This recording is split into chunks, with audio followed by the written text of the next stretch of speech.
Americans left paralyzed by mandated COVID vaccine. Mandated comes from the word mandatory, which means obligatory, which means you have to do something. Yeah, and so Americans were left paralyzed by a mandated COVID vaccine, and they are now abandoned and branded anti-vaxxers.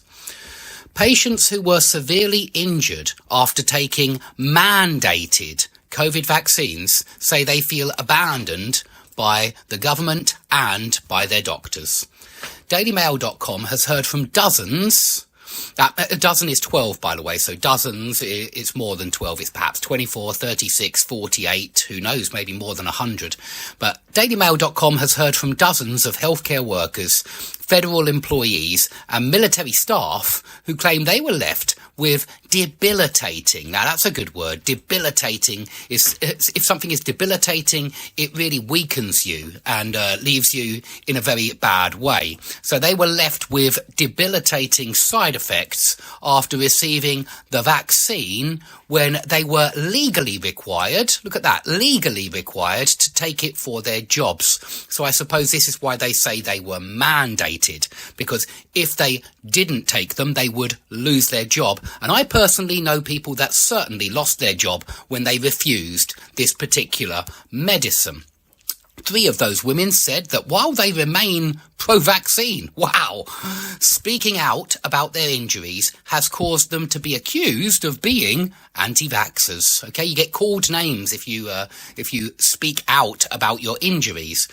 The COVID vaccines prevented millions of deaths worldwide, and serious side effects are extremely rare, but they're in the newspapers every day, affecting around 1 in 200,000 people, according to official US data. But experts say the push to quell damaging anti-vax misinformation. If you quell a riot, you put down the riot, you stop the riot from getting out of control. So it's the military or the police that quell a riot, but it's the media that quell misinformation. Now, I'm not sure who decides what's information and what's misinformation, but I know it's not me. So their push to quell damaging anti-vax misinformation has left those with genuine post-vaccination injuries treated like outcasts. Yeah, an outcast is somebody who has been thrown out of society, is no longer welcome in a society. They are an outcast, like an exile. Michelle Utter of Florida was told she had to receive the COVID vaccine in 2021 in order to visit her military sons who were at port. So I suppose they work in the Navy. And she was told that she had to have this vaccine in order to see her own children.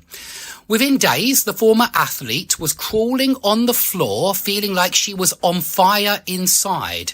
Now the mother of 3 can hardly stand long enough to cook dinner. Danielle Baker of Ohio, meanwhile, was the healthiest she had been when she agreed to take the vaccine. Why? In order to keep her nursing job. So this is another person who was threatened with the sack if she didn't take the vaccine. Within hours of her second shot, she suffered shooting back pain that left her unable to move. Now she is in heart and lung failure, unsure how much time she has left. How sad. And Gina Henson of Texas got the vaccine. Why? To protect elderly residents at the care home she worked at. 6 months later, she developed inflammation in the brain, which led to a stroke, and more than 3 months in hospital recovering. She can no longer work.